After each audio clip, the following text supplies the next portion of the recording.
السلام عليكم ورحمة الله وبركاته. بسم الله والحمد لله والصلاة والسلام على رسول الله وعلى آله وصحبه ومن والاه. ربي اشرح لي صدري ويسر لي أمري واحلل عقدة من لساني يفقهوا قولي. Chers frères, chères sœurs, j'ai l'immense joie d'être avec vous aujourd'hui à Bamako. Je remercie Allah subhanahu wa ta'ala de nous avoir facilité ce déplacement et le fait d'être parmi vous. Qu'Allah tabarak wa ta'ala mette la baraka dans les paroles que l'on va prononcer. Qu'Allah subhanahu wa ta'ala accepte nos efforts. Qu'Allah subhanahu wa ta'ala nous accorde la sincérité. Qu'Allah tabarak wa ta'ala fasse que les enseignements de toutes ces conférences vous soient utiles. Puis, je remercie du fond du cœur l'association Nour al-Hayat. Qu'Allah tabarak wa ta'ala les élève en degré. Des jeunes qui sont des modèles. Des jeunes qui prennent des initiatives. Des jeunes qui veulent que les gens aiment Allah et son prophète sallallahu alayhi wa sallam et que notre jeunesse grandit dans la droiture. Enfin, nous implorons Allah subhanahu wa ta'ala de les récompenser. Nous implorons Allah subhanahu wa ta'ala de leur accorder la sincérité, la piété, la véracité dans les paroles et dans les actions. Et bien évidemment, nous remercions tous nos mashayikh, les responsables associatifs et ceux et celles qui ont été à l'initiative de cet événement, les bénévoles, les gens de la sécurité et toutes les personnes qui ont contribué à la mise en place de cet événement. Qu'Allah subhanahu wa ta'ala vous récompense grandement. Après ceci, je tiens à vous dire que je suis vraiment très heureux d'être avec vous. Je vous aime pour Allah subhanahu wa ta'ala et je demande à Allah subhanahu wa ta'ala, comme il nous a réunis dans cette assemblée pour l'évoquer, pour l'invoquer, qu'il puisse nous réunir le jour du jugement dans le meilleur des endroits qui est le paradis en compagnie de notre prophète Mohammed sallallahu alayhi wa sallam. Mes chers frères et sœurs, il m'a été demandé de parler sur les préjugés sur l'islam. Ce sujet-là est un sujet important car aujourd'hui, notre religion, notre magnifique religion, notre sublime religion est l'une des religions les plus touchées par les préjugés. Beaucoup de gens, malheureusement, parlent de l'islam sans le connaître.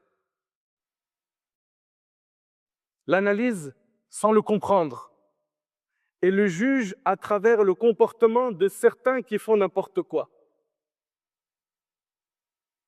Aujourd'hui, il suffit d'un mot, d'un vêtement,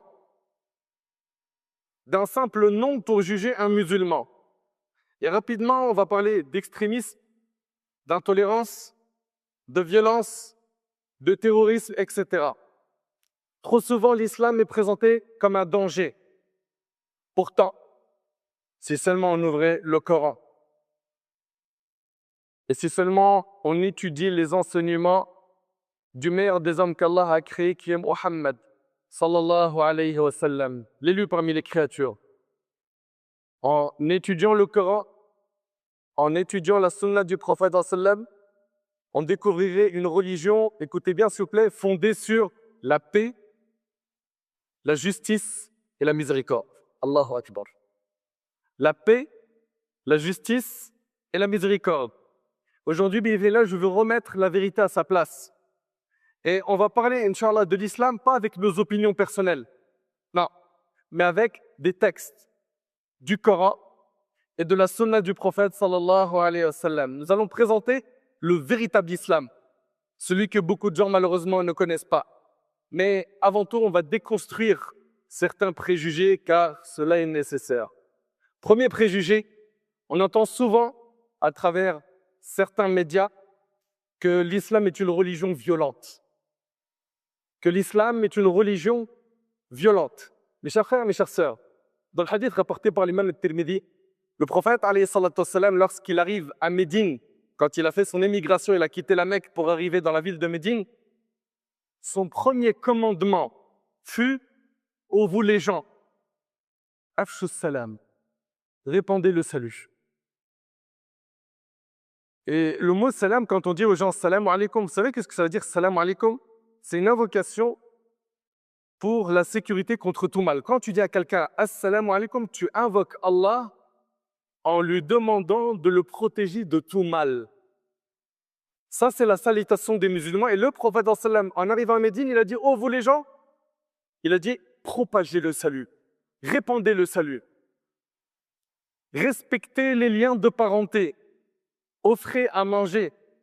C'est-à-dire quoi? Donnez à manger à ceux qui sont dans le besoin et priez lorsque les gens dorment, vous entrerez au paradis en toute tranquillité. Allahu Akbar. Dans une nouvelle société, avec des populations différentes et des risques de conflit, le prophète sallallahu alayhi wa sallam rappela l'importance capitale de répandre la paix et de s'abstenir de nuire aux autres. Subhanallah. Il posa ainsi les bases de 2 dimensions de la paix, sociale et personnelle. Sociale, répandez le salam, donnez à manger aux pauvres. Personnel, priez la nuit pendant que les gens dorment. Comprenez que l'islam est la religion de la paix et le nom même de l'islam est issu de la même racine du mot paix, as-salam. Le nom même de l'islam est issu de la même racine du mot paix. Et pour rapidement vous montrer avec des arguments concrets que notre religion n'a rien à voir avec la violence, avec le terrorisme, etc., voyons comment le prophète sallallahu alayhi wa sallam s'est comporté avec ses ennemis. Le prophète alayhi wa sallam, il reçoit la révélation, il a l'âge de 40 ans, dans la grotte de Hira. Puis, il va connaître une étape qui est ad-da'wa sirriya, c'est-à-dire il va faire l'appel à l'islam, mais de manière secrète, pendant 3 ans. Puis après, Allah tabaraka wa ta'ala va lui dire « Fasda' bima tu'mar wa a'rid 'anil mushrikeen » proclame ce qui t'a été ordonné et détends-toi des associateurs. Et là, le prophète sallam a déployé beaucoup d'efforts pour appeler publiquement les gens à l'islam. Ils vont tout de suite s'attaquer aux faibles, parmi les compagnons, comme ça va être le cas pour Bilal, radiyallahu anhu. Ils vont le faire souffrir, comme vous le savez, vous connaissez son histoire. Ça va être la même chose pour Ammar, Yasser, Soumaïa, qui sera la première femme martyre de l'islam. Et donc, ils vont faire souffrir les compagnons. Et le prophète sallam les fait patienter en leur disant que le paradis les attend. Les choses vont s'amplifier à la Mecque jusqu'à ce que le prophète va quitter la Mecque. Et attention, il va quitter la Mecque après avoir perdu 2 personnes qu'il aimait énormément. Abu Talib, qui était son oncle et qui était un grand soutien pour lui et qui a été pour lui une sorte de forteresse dans laquelle il se réfugiait contre le mal des Qurayshites. Mais quand il va mourir, eh ben, la rage des Qurayshites, donc des habitants de la Mecque, va éclater envers le prophète. Et il va perdre également, pendant cette année-là, son épouse Khadija radiyallahu anha. Donc le prophète perd 2 grands soutiens dans sa vie, 2 personnes qu'il aimait énormément. Et le prophète va quitter la Mecque en étant triste, en allant à Taïf, pas loin de la Mecque, pour chercher refuge auprès des Faqif. Il va aller là-bas dans l'espoir de voir des cœurs prêts à réceptionner son message. Mais il va voir l'inverse. Il va voir énormément de méchanceté jusqu'à ce qu'ils vont le huer. Ils vont l'insulter et ils vont lui jeter des pierres. Il quittera Taïf en sang, alayhi salatu wassalam. Et dans cette position où le prophète sallam est très touché et attristé, l'ange des montagnes va venir le voir. Et il va dire au prophète sallam, si tu le souhaites, donne-moi juste l'ordre. Je vais les engloutir entre les 2 monts qui entourent Taïf. En 2 mots, si tu veux une vengeance, tu vas l'avoir tout de suite. Et s'il vous plaît, qu'est-ce que vous aurez fait à sa place? Qu'est-ce que vous aurez fait à la place du prophète sallam? Il a perdu 2 êtres chers, à lui, son oncle et son épouse. Il avait ses compagnons se faire torturer. Et là, c'est la goutte de trop. À Taïf, il l'insulte et lui jette des pierres. Est-ce que le prophète sallam va dire à l'ange, engloutis-les, extermine-les, alors qu'il est en position de force?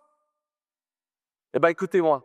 Le prophète sallam dira à l'ange des montagnes, non. Non, ne fais pas cela. Pourquoi? Il va dire, car de leur descendance, Allahu Akbar, car de leur descendance, j'espère qu'Allah fera sortir des personnes qui l'adorent seules sans rien lui associer. Allahu Akbar, le prophète sallam, il a espoir en leur descendance. Peut-être qu'eux, ils seront meilleurs que leurs parents et ils adoreront Allah sans rien lui associer. On voit quoi ici? Pas de vengeance, plutôt de la miséricorde. N'oubliez pas qu'Allah tabarak wa ta'ala, en parlant du prophète a dit وَمَا أَرْسَلْنَاكَ إِلَّا رَحْمَةً لِلْعَالَمِينَ. Nous ne t'avons envoyé que comme miséricorde pour l'univers. Le prophète il a été envoyé comme miséricorde pour l'univers. À la conquête de la Mecque, après 20 ans de persécution, les compagnons ont connu à Médine plusieurs batailles. La bataille de Badr, la revanche qui a été la bataille de Uhud, la bataille de Khandaq, les coalisés. Puis, ça s'est enchaîné avec Khaybar, Tabouk, etc. Et ils ont fait beaucoup de tort aux musulmans. Ils ont même calomnié son épouse Aïcha, radiallahu anha. Pendant 1 mois, une rumeur circulait comme quoi sa femme avait commis l'adultère avec Safwan, radiallahu anhu. Le prophète a perdu dans la bataille de Uhud son oncle Hamza. Il était très triste pour lui.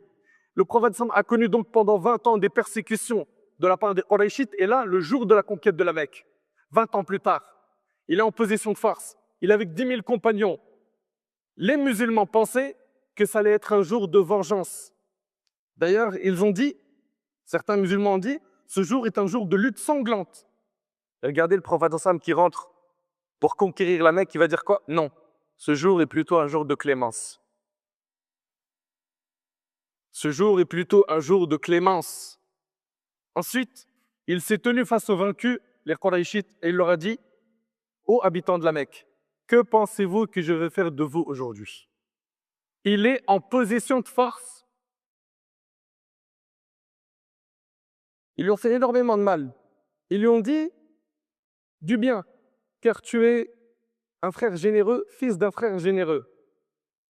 Le prophète sallallahu alayhi wa sallam reprit en disant, je vais vous dire ce que le prophète Youssouf, vous connaissez le prophète Youssouf, Joseph, je vais vous dire ce que Youssouf avait dit à ses frères. Aucun blâme envers vous aujourd'hui, partez, vous êtes libres. Allahu Akbar. Allahu Akbar. Ça, c'est le comportement de notre prophète Mohammed sallallahu alayhi wa sallam, cet homme qui a été accusé aujourd'hui par certains d'intolérance et de violence. Ça, c'est le prophète alayhi sallallahu wa sallam. Notre religion n'a rien à voir avec la violence.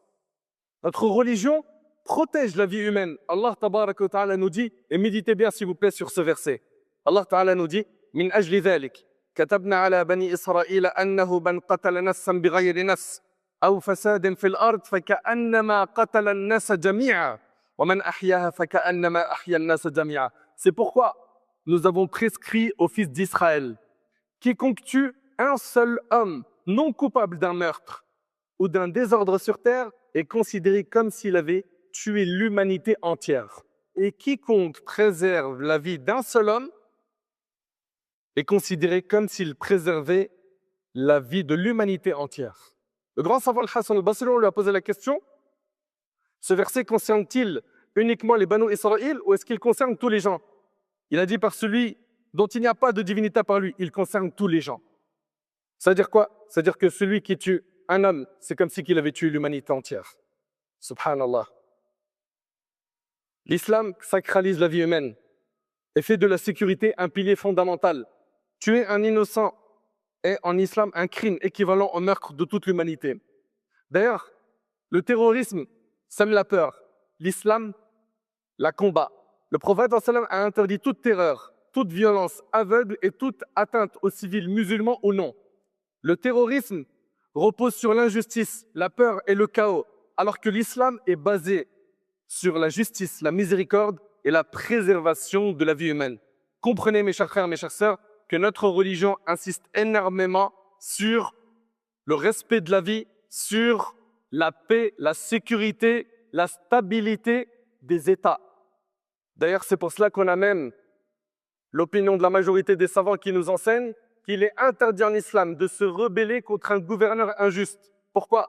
Car ce qui en découle est plus grand en termes de conséquences que l'injustice du gouverneur injuste. C'est le chaos qui en découle. C'est le meurtre de milliers d'innocents. Enfin, ceux et celles qui nous disent que notre religion appelle à la violence, avec ces quelques textes, on voit que notre religion n'appelle pas à la violence. Au contraire, l'islam protège la vie humaine. Deuxième préjugé, l'islam opprime les femmes. Chers frères, chères sœurs, l'islam considère la femme comme la moitié de la société et c'est elle qui met au monde l'autre moitié de la société. Notre bien-aimé Mohammed sallallahu alayhi wa sallam, dans un rassemblement immense, qui est le pèlerinage d'adieu, Hajjatul Wada', le prophète alayhi salatu wa sallam se retrouve avec en face de lui 100 000 compagnons. Et il est en train de donner les enseignements les plus importants à retenir dans ce rassemblement. Et parmi les grands enseignements qu'il va donner, alayhi salatu wa sallam, il va leur dire « Craignez Allah envers les femmes. Craignez Allah envers les femmes. Soyez bons envers les femmes. » L'islam a honoré la femme en tant que mère, en tant qu'épouse, en tant que tante, en tant que fille, en tant que sœur. Voyons quelques textes pour prouver cela. Dans un hadith rapporté par l'imam al-Bukhari et Muslim, le prophète, alayhi salatu wa sallam, un homme lui demanda au messager d'Allah, quel est celui qui mérite le plus que je lui tienne compagnie? Le prophète a dit, ta mère. Il lui a dit, qui encore? Il lui a dit, ta mère. Il lui a dit, qui encore? Il lui a dit, ta mère. Il lui a dit, qui encore? Il lui a dit, ton père. 3 fois, il lui a dit, ta mère, et 1 fois, le père. La mère, celle qui a connu les douleurs de la grossesse. La mère, celle qui a connu les douleurs de l'accouchement. La mère, celle qui a connu les veillées pour allaiter son bébé et qui a sacrifié ses nuits pour que son bébé puisse vivre et grandir dans de bonnes conditions. Allah tabaraka wa ta'ala a honoré la femme en tant que mère. Il y a un homme qui voulait partir en expédition militaire avec le prophète alayhi salatu wa sallam. À la fin du hadith, le prophète sallam, il lui a dit alayhi salatu wa sallam, ilzam rijlayha fa thamma al-jannah. Il lui a dit, reste plutôt au pied de ta mère, car c'est là où se trouve le paradis. Le paradis est sous les pieds des mères. La femme a été honorée en tant que mère, en tant que tante. Le prophète sallam a dit, al-khala bi manzilatil Il a dit, la tante maternelle est comme la mère.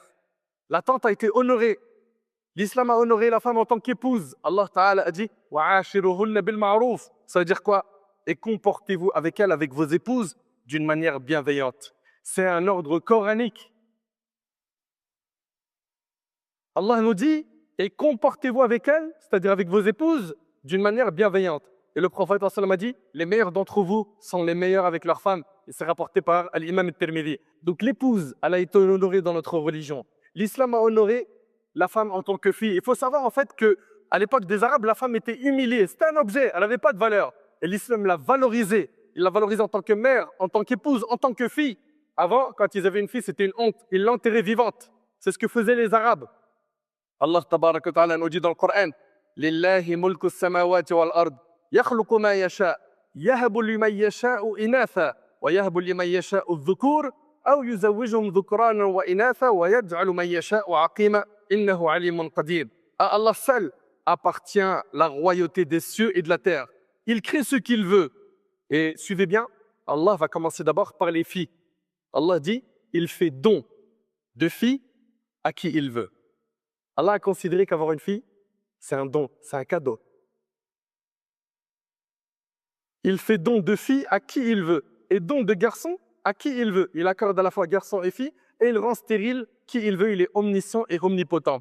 Dans un hadith, le prophète sallallahu alayhi wa sallam a dit, écoutez bien, celui qui a entretenu 2 filles jusqu'à leur puberté, nous sommes, moi et lui, quand il viendra au jour de la résurrection, comme ses 2 doigts, l'index et le majeur. Allahu Akbar. Celui qui a 2 filles et qui s'occupe d'elles comme il le faut, il viendra le jour du jugement avec le prophète sallam comme ça. Dans un autre hadith, le prophète il parle toujours de celui qui a 2 filles. Il dit, et qui se montre bien bon envers elles seront pour lui une protection contre l'enfer. Elles seront pour lui une protection contre l'enfer.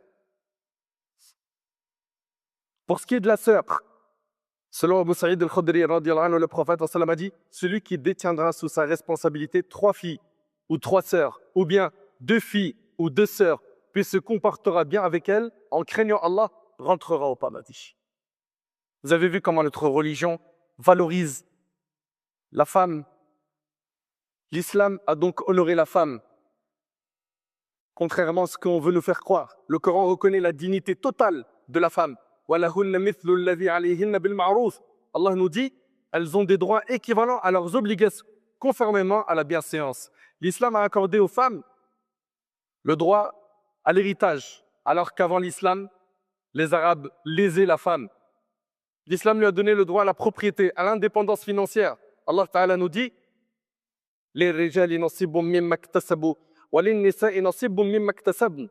Aux hommes reviendra une part conforme à ce qu'ils auront acquis par leurs œuvres, et aux femmes reviendra une part conforme à ce qu'elles auront acquis par leurs œuvres, et il a été rapporté que cela concerne l'héritage. Le prophète sallallahu alayhi wa sallam a interdit toute injustice contre les femmes. Il a condamné la violence envers les femmes. En réalité, l'oppression des femmes vient des cultures, mais jamais de l'islam. Mais jamais de l'islam. Troisième préjugé, l'islam empêche la liberté religieuse. Certains disent que nous, en tant que musulmans, nous contraignons les gens à devenir musulmans. Allah tabarak wa ta'ala dit au prophète sallallahu alayhi wa sallam, le meilleur des hommes, Afa'anta tukrihu an-nas hatta yakunu mu'minin. Est-ce à toi de contraindre les hommes jusqu'à ce qu'ils soient croyants? Allah tabarak wa ta'ala dit également, La ikraha fi ad-din, point de contrainte en religion. Et ce verset n'a pas été abrogé. Point de contrainte en religion. Subhanallah. Le prophète sallallahu alayhi wa sallam n'a jamais contraint un non-musulman à se convertir, même lorsqu'il avait le pouvoir total. Il a laissé, comme vous le savez, à Médine, aux juifs, aux non-musulmans, la liberté de culte. Ils avaient donc la liberté de culte. L'islam émane de la foi par le cœur, jamais par la force. Jamais par la force. Troisième préjugé, l'islam rejette la modernité et le progrès.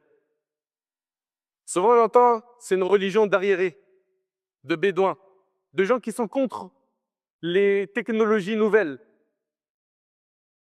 Quand on médite sur le Coran, le livre d'Allah, le Coran encourage à la réflexion. Allah Ta'ala nous dit Afala tatafakkarun, ne réfléchissez-vous donc pas? Afala yanzuruna ila al-ibili kayfa khuliqat? Ne voit-il pas comment les chameaux ont été créés? On voit ici des appels répétés à observer, analyser, réfléchir. Notre bien-aimé alayhi salatu wassalam, dans le hadith rapporté par l'imam Muslim, a dit aux compagnons concernant les affaires de ce bas monde, il leur a dit, vous êtes plus savants dans les affaires de votre vie. Vous êtes plus savants dans les affaires de votre vie. C'est un encouragement clair au développement humain, technique, organisationnel, etc. L'histoire islamique prouve cette compatibilité. Et je vais vous citer quelques-uns des grands génies de la pensée universelle qui, dès le 7e siècle, inventèrent et développèrent à haut niveau les disciplines scientifiques et techniques, modifiant ainsi fondamentalement les mentalités et les sociétés humaines. Ils étaient tous musulmans. Ils étaient tous musulmans et notez bien, on a Mohammed ibn Moussa al-Khawarizmi. Est-ce que vous avez déjà entendu parler de lui? Al-Khawarizmi. Il est né en 800, mort en 847. On l'appelle le père de l'algorithme. Il bouleversa la science des mathématiques et laissa à la postérité le terme algèbre. Algèbre, issu de son livre le plus célèbre, Kitab al-Jabr wal-Muqabala. Ce livre n'a cessé d'être source d'inspiration et objet de commentaires des mathématiciens, non seulement en arabe et en persan, mais aussi en latin et dans les langues de l'Europe de l'Ouest jusqu'au XVIIe siècle. Al-Khawarizmi, précurseur en la matière, a permis de cerner scientifiquement les lois de l'univers. Il ouvrit la porte aux sciences. Abu Bakr, Mohammed ibn Zakaria al-Razi, ou bien Razès. Il est né en 865, mort en 925, inventeur des antibiotiques. Vous entendez? Il s'agit ici de musulmans. Pour ceux qui nous disent que les musulmans sont contre la science, le progrès, écoutez, inventeur des antibiotiques, il est l'un des plus grands médecins de tous les temps. Il y a 600 ans, écoutez attentivement s'il vous plaît, il y a 600 ans, le seul livre de la bibliothèque de la faculté de médecine de Paris était son ouvrage. Allahu Akbar. C'était le seul manuel que les médecins du roi Louis XI consultaient pour soigner le souverain. Al-Razi reste pour l'histoire un génie incontesté. Omar ibn al-Haytham ou Al-Hazin, né en 965, mort en 1039. Ce génie de l'histoire conçut une théorie du mouvement planétaire. Il est le fondateur de l'optique, de la physique. Il inventa les lentilles, le télescope, ainsi que les lunettes. Alhazen a devancé, en matière de sciences expérimentales, Roger Bacon, Léonard de Vinci ou encore Galilée. Il demeure l'un des plus grands penseurs de l'histoire des sciences. Abu Marwan ibn Zuhr, né en 1091, mort en 1162, grand clinicien. Il est l'un des fondateurs de la médecine. Son ouvrage le plus important est un corpus pratique de thérapie médicale et alimentaire. Abu Walid ibn Rushd ou Averroès. Vous avez déjà entendu parler de lui? Averroès. Né en 1126, mort en 1198, expert en théologie, en droit, en astronomie, en philosophie et en médecine. Ali ibn al-Abbas, mort en 995, expert en embryologie et en gynécologie. Subhanallah. Ibn al-Nafis, né en 1210, mort en 1288, il découvrit la petite circulation du sang 300 ans avant Michel Servet. Ces savants sont des personnes très connues dans le monde scientifique. Certains d'entre eux ont eu des positions controversées sur les questions de dogme, mais là n'est pas le débat. Il s'agit juste de montrer que ce sont des personnes qui ont pu exceller dans le droit musulman et dans les sciences mondaines. L'islam n'est pas un frein au progrès, il en a été un moteur. Enregistrez ça s'il vous plaît, barakallahu fikoum. Il en a été un moteur. Notre religion est basée sur la miséricorde et elle est basée sur la justice. Concernant la justice, Allah nous dit dans le Coran « Kunu qawwamina bil qist » et dans le verset Allah il nous dit « Walaw ala anfusikum » observez strictement la justice et dans le verset Allah nous dit « Fût-ce contre vous-même » soyez juste, fût-ce contre vous-même. Une religion violente n'aurait jamais révélé un verset pareil. Notre religion nous impose d'être juste envers les musulmans, envers les non-musulmans. Pas de favoritisme. Non, pas d'injustice communautaire. Même envers l'ennemi, notre religion nous demande d'être juste. Allah nous dit que l'aversion qu'éprouvent les incroyants, pour vous, ne vous incite pas à être injuste. Au contraire, vous devez quand même rester juste. Même en temps de guerre, l'injustice est interdite. Subhanallah, l'exemple de Omar avec le jeune copte.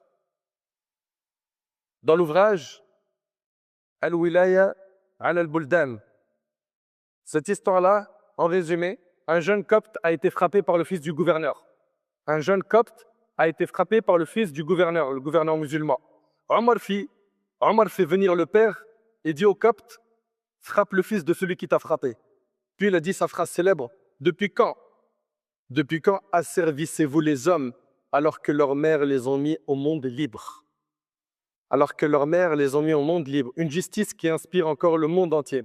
Notre religion appelle à la miséricorde envers les humains, envers la nature, envers les animaux, envers les oiseaux, envers tout ce qui nous entoure. Allah Ta'ala nous dit وَمَا أَرْسَلْنَاكَ إِلَّا رَحْمَةً لِلْعَالَمِينَ. Allah parle du prophète en disant nous ne t'avons envoyé que comme miséricorde pour l'univers. Et le prophète a dit, méditez bien, Ar-Rahimouna yarhamuhum ar-Rahman. Les miséricordieux, le miséricordieux leur fera miséricorde. Les miséricordieux, soyons miséricordieux envers ceux qui nous entourent. Soyons doux, montrons de la compassion, montrons aux gens qu'on veut leur bien. Car notre religion nous demande cela. Les miséricordieux, le miséricordieux leur fera miséricorde. Faites miséricorde à ceux qui sont sur terre, celui qui est au ciel vous fera miséricorde. Notre religion nous appelle à la miséricorde envers les animaux. Le prophète a raconté qu'une femme est entrée en enfer pour avoir enfermé un chat. Est-ce que vous réalisez un petit peu? Une femme est entrée en enfer pour avoir enfermé un chat. Et notre prophète nous a raconté qu'un homme a été pardonné pour avoir donné à boire à un chien. Et selon Abu Umama, le prophète a dit « Quiconque fait miséricorde ne serait-ce qu'un oiseau. » Allah lui fera miséricorde le jour du jugement. C'est rapporté par Tabarani selon Abu Umama. Allahu Akbar. Si l'islam protège les animaux, comment peut-on lui attribuer la violence envers les humains? On se doit d'être plein de miséricorde envers les faibles, les enfants, les pauvres. Et une fois, le prophète embrassa son petit-fils Al-Hassan ibn Ali, radiyallahu ta'ala anhu. Al-Aqra ibn Habs lui a dit « J'ai 10 enfants et j'en ai jamais embrassé aucun. » Alors le prophète sallallahu alayhi wa sallam a dit, celui qui n'est pas miséricordieux ne reçoit lui-même aucune miséricorde. Oui, notre religion l'appelle à quoi? L'agressivité, l'arrogance, l'insulte, tout ça ne fait pas partie de notre religion. Mais alors d'où viennent les préjugés? Les préjugés viennent de trois choses. Un, l'ignorance. On parle de notre religion sans la connaître. Sans la connaître. Certains vont venir dire, voilà, votre Coran, vous dites que c'est un livre qui est magnifique, splendide, etc. Mais vous avez un verset qui dit ceci et un autre qui dit cela. Mais les versets, les as-tu étudiés? Ah, parce qu'il faut étudier le Coran, et ça c'est ce qu'on entend. Pourquoi? Le Coran n'est-il pas un livre accessible à tout le monde? Alors effectivement, le Coran est un livre qui est accessible à tout le monde, sauf que nous y trouvons dans le Coran des règles juridiques. Et ces ahkam-là, ayatul ahkam, les versets qui concernent les règles, je suis désolé, il faut les avoir étudiés. Il faut les avoir étudiés. Tu ne peux pas parler de divorce en lisant les versets sans connaître l'explication de ces versets. Tu ne peux pas parler d'héritage en prenant les versets sans avoir recours à l'explication de nos savants, pour avoir une compréhension saine et fine. C'est celles qui ont une mauvaise image de l'islam. Il y a trois raisons. La première, c'est l'ignorance. Ils ne connaissent pas notre religion. Ils ne l'ont pas étudiée. Et ceux qui viennent vous voir, il faut dire, oui, mais votre religion, elle dit ceci et cela. Excuse-moi, est-ce que tu as étudié notre religion? Es-tu théologien? Es-tu théologienne? Non. Ok, viens, on t'explique. Mais ne te mets pas dans une position où tu nous enseignes que notre religion appelle au mal. Non, fais preuve d'humilité, reconnais que tu ne connais pas et on va t'enseigner. T'inquiète pas, toutes les ambiguïtés qui ont été écrites sur notre religion, elles ont été effacées à coups de Tipex depuis des siècles par nos savants. Ce travail a déjà été fait par nos savants. Donc, la première raison des préjugés, c'est l'ignorance. On parle d'une religion qu'on ne connaît pas. Deuxième raison qui fait qu'on a ces préjugés aujourd'hui, c'est ce que propagent certains médias. Ils vont montrer les 0,01% de gens violents et jamais ils ne montreront les 99,9% de musulmans respectueux, travailleurs et bienveillants. Et malheureusement, certains ont construit une image de l'islam biaisée parce qu'ils regardent des médias qui, voilà, on connaît leur fonctionnement et sont orientés. Troisième cause de ces préjugés, certains comportements qui trahissent nos valeurs. Et il faut le dire. Et il faut le dire, nous avons malheureusement dans notre communauté des gens qui représentent mal notre religion, qui se comportent mal, qui font en sorte que malheureusement certains font des amalgames. Donc on a un grand boulot à faire à l'intérieur de la communauté pour améliorer notre comportement et être exemplaire. Et justement, comment musulman répond à ce contexte de préjugés? Un, par l'exemplarité. Sois exemplaire. Pour que tu sois exemplaire, il faut que tu suives les bons modèles. Allah, en parlant des prophètes, il dit, voici ceux qu'Allah a guidés, suis donc leur guider. Nos modèles sont les prophètes. Alayhim salam. Suis les prophètes et tu seras, bi'idhnillah, droit dans tes bottes. Tu seras quelqu'un d'exemplaire. Tu seras quelqu'un qu'on voudra imiter. On voudra en connaître un peu plus sur ta religion. Et notre religion insiste énormément sur le bon comportement. Le prophète sallallahu alayhi wa sallam a dit, rien ne pèse plus lourd dans la balance du croyant le jour du jugement que sa bonne moralité. Subhanallah, c'est-à-dire le jour du jugement, ce qui pèse le plus dans la balance, c'est le bon comportement. Excelle dans ton comportement. Tu étais de nature à démarrer au quart de tour, tu t'énervais vite, contrôle-toi, maîtrise-toi. Tu étais quelqu'un qui n'arrivait pas à dire des bonnes paroles, tu vas t'efforcer. Et avec toute chose, quand on fait l'effort, on réussit avec l'aide d'Allah tabarak wa ta'ala. Donc, pour changer ces préjugés, il faut impérativement qu'on soit exemplaire par le bon comportement, par le fait d'ordonner le bien et interdire le mal. Sois honnête, serviable, patient, doux, fiable, c'est la meilleure da'wah. Le meilleur moyen de montrer la beauté de l'islam, c'est en excellant dans notre comportement. Deuxièmement, pour effacer ces préjugés, il faut du dialogue, de la clarté. et que tu sois sage et que tu saches prendre sur toi. Ne pas répondre à la haine par la haine. Allah Ta'ala il dit وَلَا تَسْتَوِي الْحَسَنَةُ وَلَا السَّيِّئَةُ ادْفَعْ بِالَّتِي هِيَ أَحْسَنُ فَإِذَا الَّذِي بَيْنَكَ وَبَيْنَهُ عَدَاوَةٌ كَأَنَّهُ وَلِيٌّ حَمِيمٌ وَمَا يُلَقَّاهَا إِلَّا الَّذِينَ صَبَرُوا وَمَا يُلَقَّاهَا إِلَّا ذُو حَظٍّ عَظِيمٍ. Allah nous dit, écoutez bien, la bonne action et la mauvaise ne sont pas semblables. Réponds au mal de la meilleure façon. Et tu verras celui qui te témoigne de l'animosité devenir tel un ami chaleureux. Regardez l'enseignement coranique. Allah il nous dit de ne pas répondre au mal par le mal, mais de répondre au mal par le bien. Et il nous dit que celui qui avait une animosité envers nous, il deviendra tel un ami chaleureux. Mais regardez ce qu'Allah il nous dit par la suite. Mais cette qualité de répondre au mal par le bien n'est donnée qu'à ceux qui endurent, qu'à ceux qui maîtrisent leur ego. Car c'est difficile. C'est difficile quand tu manges un coup de pouvoir répondre par le bien. Allah il nous dit, mais cette qualité n'est donnée qu'à ceux qui endurent et elle n'est donnée qu'aux possesseurs d'une part de bien et de récompense immense. Donc, c'est par la pédagogie, la sagesse, la sérénité qu'on va réinformer les gens et leur montrer la beauté de notre religion. Allah Tabaraka wa Ta'ala a établi dans ce verset que je vais vous citer, dans Sourate Al-Hujurat, la base de la relation des humains. Allah Ta'ala nous dit, Ya ayyuhan nas, inna khalaqnakum min dhakarin wa untha wa ja'alnakum shu'uba wa qaba'ila li ta'arafu, inna akramakum 'inda Allahi atqakum. Ô homme, nous vous avons créé d'un homme et d'une femme. D'un homme et d'une femme, Adam et Ève. Et nous avons fait de vous des peuples et des tribus afin que vous puissiez vous reconnaître. Et non donc pour vous enorgueillir de vos lignées. Le plus noble d'entre vous auprès d'Allah est le plus pieux. Allah ne nous a pas créés de différentes couleurs, de différentes origines. Pourquoi? Pour qu'on se fasse la guerre. Non. Mais c'est pour qu'on puisse connaître les uns et les autres. C'est pour qu'on puisse profiter des cultures des uns et des autres. Et ce n'est pas pour qu'on s'oppose. Et Allah nous dit que le plus noble d'entre nous, c'est qui? C'est le plus pieux, celui qui a la meilleure relation avec Allah. Donc, pour effacer ces préjugés et le devoir d'exemplarité, il y a également, on vous a dit, le dialogue, il y a aussi l'utilité sociale. L'utilité sociale, le prophète sallam a dit, les gens les plus aimés d'Allah sont ceux qui sont le plus utiles aux autres. Et dans un hadith, le prophète sallam a dit, il y a des gens qui sont une clé pour le bien, une barrière contre le mal. Il y a des gens qui sont comme ça, subhanallah, une clé pour le bien. Là où ils sont bénis.